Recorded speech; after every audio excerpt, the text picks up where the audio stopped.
Hey guys, it's Lemming Rush. Today we're going to be doing a review of the Leopard 1. This is a tier 10 medium tank that a lot of people have trouble with, and it's because fucking idiots on the forums and whatnot have been telling everyone this is a sniping tank. So hopefully I can shed some light on how I play this vehicle, how I do well in this vehicle, and you can see I haven't 3-marked it yet, but I'm at 90% mark of excellence, so I'll get there when I decide to play this tank enough. So there's that. Let's go talk about the stats of this tank, how to play it, crew setup, etc., etc. Basically, you've got a really solid gun, I guess. I mean, realistically in practice, a lot of people like to overstate this gun. What you have is 390 alpha, average tier 10 That's actually above average tier 10 medium tank, but in practice, 269 pen versus 260 pen is the same. Decent DPM, you can see with my setup, I've got 3400, and really good accuracy, you can see 0.26. In my experience, the Leopard's one gun is okay at sniping, but it's not as good as people make it out to be. So 0.26 accuracy cannot snipe the commander's hatch of a tank at 7,000 meters. Just my experience. I've never done it consistently, and so a lot of people will get caught up because this tank can't snipe as consistently as people say it can. So that's just, my 2 cents right there. As far as everything else, you've got really mobile tank with no armor, average camo, and typical tier 10 view range, I guess. So wherever you get hit on this tank, you're going to get penned.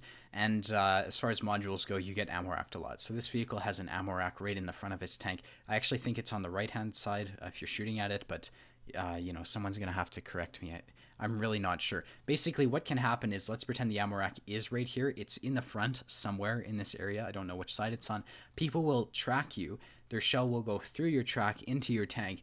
They'll take off your hit points and they'll ammo rack you at the same time. So ammo racking does happen in this vehicle, and you're going to see I do have safe stowage for that reason. So yeah, hopefully that makes sense. What you're going to find is that, I just want to talk about this playstyle wise, people will always and consistently tell people in Leopards to snipe. The gun, like I said, it's not super consistent at range. This vehicle can't snipe. It's a tier 10 medium. People need to get this through their heads. If you're a top tier tank and you're sitting behind tier 8 heavies so you can snipe in your sniping tank, please don't play tier 10s because it's not practical. It's going to lose you games. So don't come into this mindset with that the Leopard's a sniping tank because it's tier 10 medium. You will have to take front lines often if you want to have a win rate above 45%. So that's just my 2 cents right there. As far as crew setup goes, sorry for the rant. As far as crew setup goes, I've got Brothers in Arms, camo, safe storage, repairs, jack of all trades, because this thing gets clicked a ton and you lose crew members a ton. And so jack of all trades help minimize that. Then I've got repairs and camo. Probably should have put repairs in the place of camo because I feel like when I got this tank, I was, the typical sniping player, but realistically, I feel like if you're making a brand new crew for this vehicle, just switch out. Put repairs in the place of camo. When you're on your third skill, train up camo. But realistically, this game doesn't facilitate a lot of camouflage gameplay, so I think repairs will actually be more beneficial to most players. As far as equipment goes, I've got vents, rammer, V-stab. A lot of that is self-explanatory. What some people do is they will carry, wet ammo rack in place of vents. Now, that's reasonable because it does get ammo racked a lot, but if you can figure out where your ammo rack is and just avoid making plays that expose your ammo rack to the enemy, it's very easy to just not get ammo racked. I don't really remember consistently getting ammo racked in this tank, so that's just my opinion. As far as ammo goes, you're never going to run out of ammo in this tank, so you're going to see in this vehicle and most other tier 10 vehicles, I actually don't carry HE. In this one I carry 3 just in case. I don't think HE is very consistent. I don't like to use it for cap resets, but it's safe than sorry. Typically I'll use heat for cap resets, so that's just my opinion. You're going to see I've got 37, 20, and 3, and that's because that's what works for me. I go large first aid kit, large repair kit, and chocolate. Now, I'm a unicum, so when I'm in a game, I feel very unsafe if I don't have these large things, because Artie, especially if they're shooting at a Leopard 1, a purple Leopard 1 in Maho, will focus you down. And French Artie especially love to just pen this thing consistently, and so the reason you sort of need, for me, I need a large med kit is because you get penned in the turret by a clicker, boom, all your turret crew members are dead. So I don't like to make the decision between a commander and a gunner. That's just a shitty decision. So I carry a large first aid kit. That's, again, what works for me. Larger repair kit, same sort of thing. This vehicle gets ammo racked and tracked at the same time, so I sort of feel like a larger repair kit is almost mandatory, because it really sucks if you get tracked and ammo racked and you just repair your track and you have a 16-second reload for the rest of the game. So there's that. If I was an average player, this would be my setup. I would go like this and this. So that's just my opinion. For the average player, you can definitely get away with this small repair kit, but a lot of people will find this thing gets ammo racked. So be open to the possibility of carrying a large repair kit. And that's pretty much it. Let's go talk about, I guess we'll go look at the end plates, and hopefully I can demonstrate how this vehicle actually plays instead of showing sniping gameplay, because really that's not what the Leopard's about. You're a tier 10 medium. You're going to see in the replays I make actual plays that win me games instead of sitting behind tier 8 heavies who are just getting farmed by 57 heavies or whatever, and etc, etc. Alrighty, so this is going to be something that a lot of people won't show in their videos. In this replay, I basically take my Leopard 1 to the city. Now, adding on to that theory of Leopard 1 being a sniping tank, I'm going to show you city play in this vehicle. You've basically got no armor, you've got an average gun, and when you're playing this vehicle and there's 3 already on the enemy team, especially batshot arties who will always pen your tank, you never want to take it to the field, even if purple YouTuber tells you, I'm purple too, obviously, but even if, XYZ YouTuber says this tank is a sniping tank, you cannot snipe all the time in this game. So what I'm doing is I'm putting it in a position that I feel I can actually do well in, and you're going to see that. So inevitably, when you're on a city map, this should be very useful. So, what I'm going to do first is I'm going to take advantage of this vehicle's speed. Now, one of the things with this map is people love to drive up the zero line, and the zero line has 0 cover on it. Who would have guessed? So what I'm going to do is I'm going to get into position, and my goal here is to maybe put 1, 2, 3, 4 shots into the people who are driving towards me. The more shots I can get, the more damage, obviously. So you're going to see I'm going to drive. No one's expecting this. There's a 3 marked Conqueror right there. I put a shot into him. I've got heat loaded because I didn't know what I was going to fight. I expected to shoot at the E100. And you can see there is the E100. So they're sending all their heavies to the city. I'm going to poke again, and I'm going to get hit, and then I'm going to just say, no, that's enough. So you're going to see I'm going to try to put a heat shell into the side of the E100. I don't know if that shot penned. We can look at the end plates and find out, I guess. Never mind, it didn't. So you can see how good the Leopard's accuracy is. You're going to see I'm going to wait until I'm unspotted, and then I'm going to poke out again. A lot of people get caught up into this trap when they're playing meds in the city. They'll be too aggressive. You have time. This is just extra damage that I'm getting right now, and I'm just taking advantage of a situation. So the second I got hit is the second you need to run away. When you're in any sort of tank in a city fight, you'll notice you're going to lose your hit points really, really quickly, as demonstrated in the next couple seconds. So you can see, going for shots on the 215B, I get tracked. I mean, the 183 doesn't actually shoot me, but I get tracked. I was going to let it repair. And you can see one mistake like that, instantly you're down 1,000 hit points. So we're down to 700 hit points, 2.5 minutes into the game.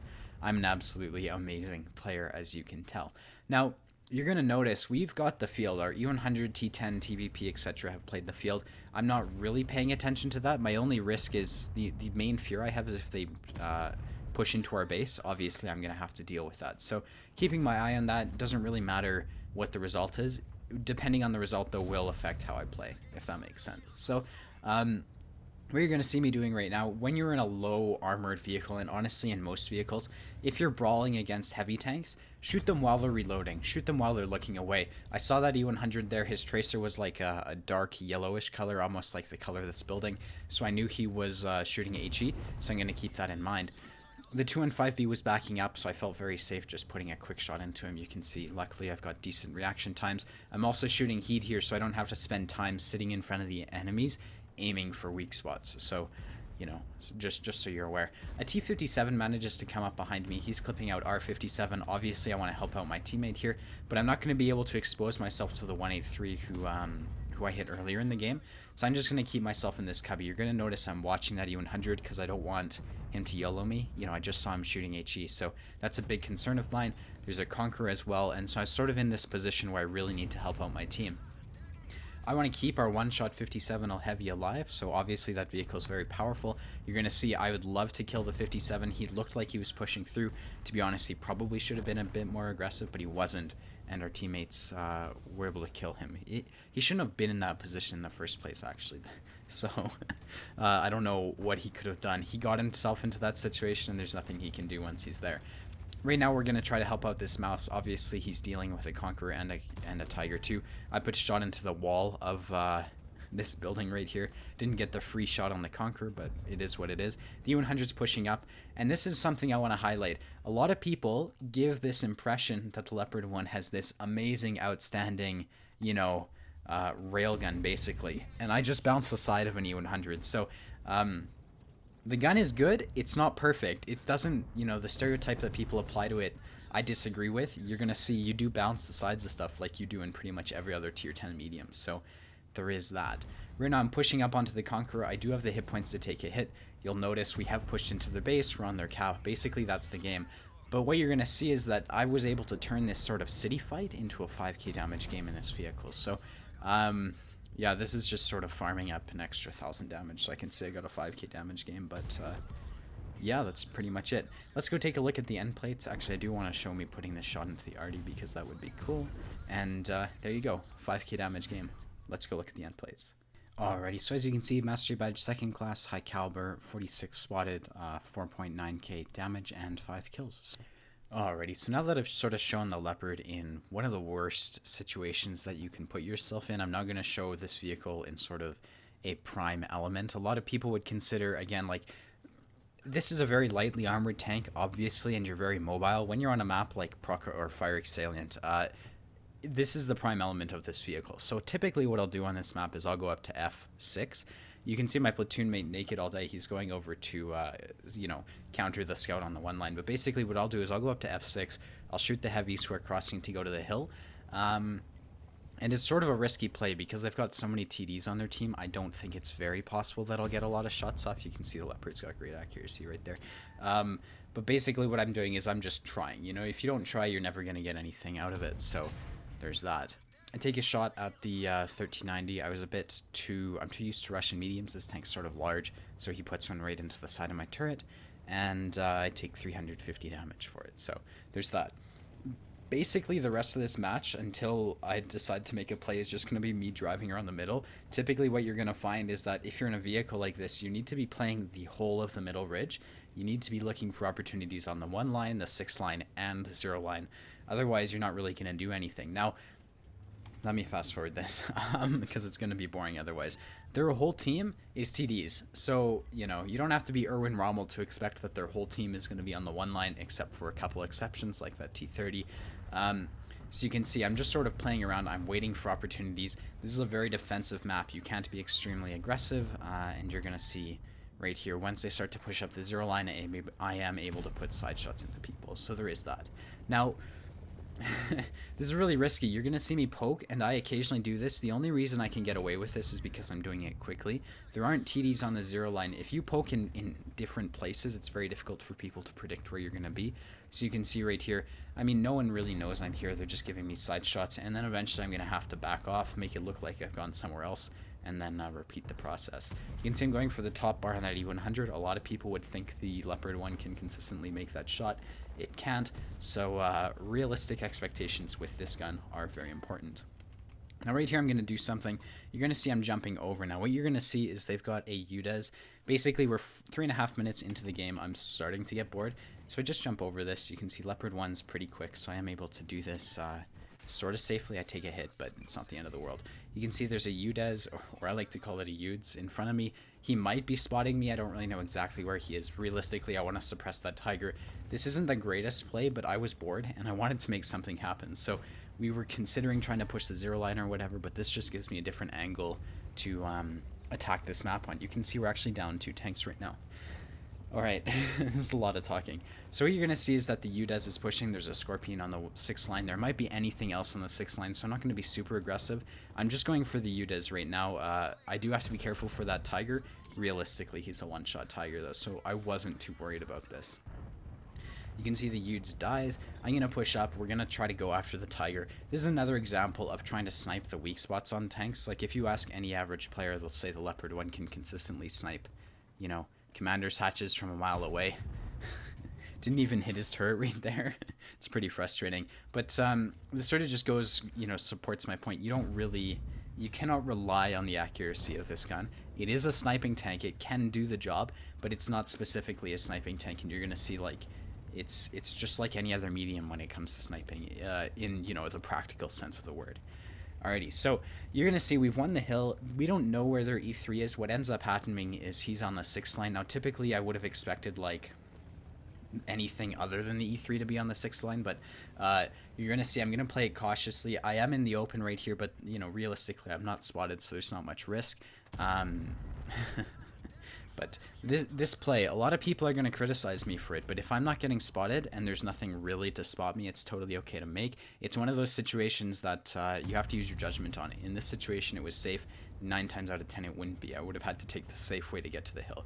You're going to see now that I'm on the hill, I am able to put shots into the sides of people, just like any other medium would. The advantage of this tank is it's fast, and it was able to do that very quickly. So, in my opinion, that's the major strength of this vehicle. Alrighty, so the game is, realistically, it's tied. They've got an E3 on the 6th line. They've got a Scorpion, etc., etc. We have to push into that. We're about to lose an IS-3. We've got me on 800 hit points and a full HP bat shot behind me. So I say, let me push up. I'll spot their E3, their Scorpion.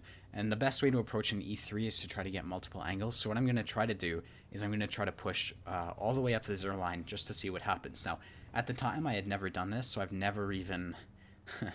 How do I describe it? I don't even know if what I'm trying to do is possible. My goal was, like, to try to get up here, and it's not possible. So I'm going to have to find a way on the fly and try to make this work. So right here you can see I'm going to try to drive up this area right here. Doesn't really work out. There's an E3 I also have to watch out for, as well as the Scorpion. I'm not spotted, so that actually tells me exactly, well, it tells me where the Scorpion isn't. If the Scorpion was right on this line right here, he probably would have spotted me. So Sixth Sense is a really good tool when you're trying to find out where the enemy is. Right now I'm communicating with my platoon mate Naked all day. We're sort of talking about where the E3 is looking. Obviously I don't want to drive in front of him with 870 hit points when I don't need to, and the score is tied. So there's that. Right now I'm trying to climb up here. I'm actually just going to fast forward this because I end up failing it. On the second try I get it, and then we're going to be able to deal with the E3, and then we're going to have to try to progress and win the game. So fast forwarding this works. You can see I get it on the second time. The E3 manages to kill the IS-3. I'm going to drive up, again being careful for their Scorpion and their E3, and you know, any other TDs that could be on the 6th line that we haven't spotted yet. So there is that. Right now I'm just going to push up. You can see I spot so many other tanks I didn't expect. This is really useful because we've got multiple people sniping behind me, so I'm able to rack up about 3,000 spotting damage on these guys while I'm here. I'm able to very easily put side shots into the Mutts and the Scorpions, so that's good. And then we're going to progress on to the E3 right here once, you know, the people who are spotting me die. So I'm just going to make sure I'm not spotted. Obviously, we don't know where their E3 is looking, so if I poke onto him and he is looking at me, he could high roll me and kill me, so we're just playing it safe. The T10's YOLOing right into him. So he's definitely going to be turning the E3. What I'm going to do is I'm going to work with this this T10 here, and the second he spots the E3, which actually takes forever, I'm going to work together and, you know, with my team and try to kill this guy. You can see there's another example of the Leopard 1 bouncing the sides of tanks that really shouldn't be bouncing. We are able to... Fuck. We didn't end up getting the kill. We could have had a Top Gun if I got that guy, but we didn't. And so now we're sort of in this position where we've got a huge amount of map control, but we have to push into like 4 camping TDs and the 57 heavies. So, yeah. Alrighty, so how you want to approach a situation like this, and I'd actually say this is fairly common, especially when they've got a lot of TDs on this map. You have to play it very, very carefully, because when it looks like you might be able to win a situation, like this looks like an easy win in my opinion, from, you know, if I was a worse player, I guess, I would consider this an easy win. But the reality is, they've got a ton of hit points. We don't know where they are. They've got epic camo, and they're the type of player who will just camp all game and never try to push. You know, the evidence that supports that is they're still on the 1 line and we're 10 minutes into the fight. So the best way to approach this is to try to use these ridges right here. You almost need to flip the map in a sense. What you need to pretend is you're pushing from the 0 line into the 1 line, and you have to win the 1 line if you want to win the game. obviously capping out when they have one line control wouldn't work. So what I do is I will use these ridges to try to spot people. You're going to see I'm going to be very slow about this. It's going to take a lot of time, but it's way safer than like, just trying to push into full HP TDs who are in bushes. It's just not going to work. You're going to see the T30 spamming the chat. I politely ask him to stop. And we're just going to work. I'm working with my platoon mate here. He's full HP, so he's going to be the one who's pushing. And, luckily in this game I did have a platoon mate.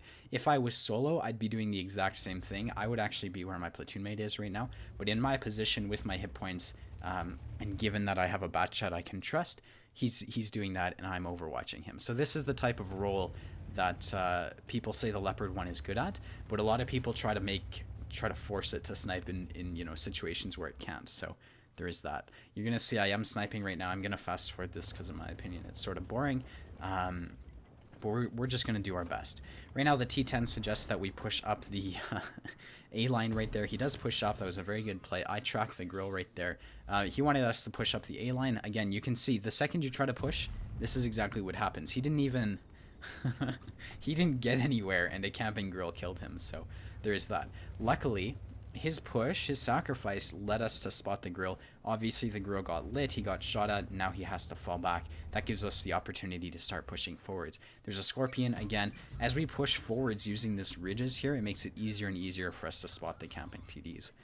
Right here, I'm going for the Scorpion. I'd rather kill... Excuse me. Right here, I'm going for the 704. He's the bigger threat than the Scorpion. I finish him off. And now I'm just taking a risk, again, crossing. But this is going to make it way easier for us to unearth their... I have to find a word to describe them. Just they're campers, I guess. I don't want to be too rude about it. Right here you can see the Batchat's crossing, or he will eventually. His goal is going to be to get speed and then cross. I'm thinking of driving over, but their 57's actually being really problematic. STRV shoots me. This was really frustrating. Can't even spot him. No one's in a position to spot him. I'm hoping that the T30 can start to move up. And again, we have to try to do this really coordinated because, again, look at the score and look at their positions. They're just camping. If any of us dies, they'll win the game. So there is that. Right here, I'm just sort of staying alive. I want to kill that 57, obviously. He's the one who's anchoring them. Ideally, we could get into this ridge here, but if we did, I think it'd be too easy for the 57 to, shoot us. Realistically, he can clip out a third of our team right now. So, actually half. So, if you're in a position like this is just how it's going to be. It's going to be very slow. I'm going to fast forward it. You're going to see eventually one of the Scorpions gets spotted. The Scorpion and the STRV get lit. We finish them off. It just takes a lot of time. You have to wait for someone to get lit. You have to get a free kill and give yourself a slight advantage. And that's when you're going to be able to push. Otherwise, you cannot rush this. I think it's very important that I show this because, it's a 13-minute game. This was a 13-minute match, even though it didn't... Most people would just rush it and die like that T10 tried to. But if we'd all done that, I think we just would have lost. So hopefully that makes sense. I don't know if I described it perfectly. Let's go take a look at the end plates. Alrighty, so as you can see, that was 90,000 credits, Mastery Badge, Brothers in Arms, Confederate, and a high caliber, 5.1k damage, and 3.7k spotting. So one of the interesting things about the Leopard is a lot of people don't do well in it, so the Mastery Badge threshold is actually pretty reasonable compared to some other tier 10s. You can see 1212 XP actually got me the Mastery. For most other tier 10 mediums, it's around 1250 plus. So that's my experience. You can see 27,000 credits, etc., etc. Fired a lot, didn't hit a lot, but it happens. Leopard 1 is most accurate tank in the game, as you can see. Anyways, hopefully this replay was helpful. I try to give practical advice in my replays, so I really hope, even though this isn't, whatever XXXX damage game, I hope this video was helpful. So if you want to see more, be sure to hit the like and the subscribe button, and I hope to see you around. Later, guys. Bye-bye.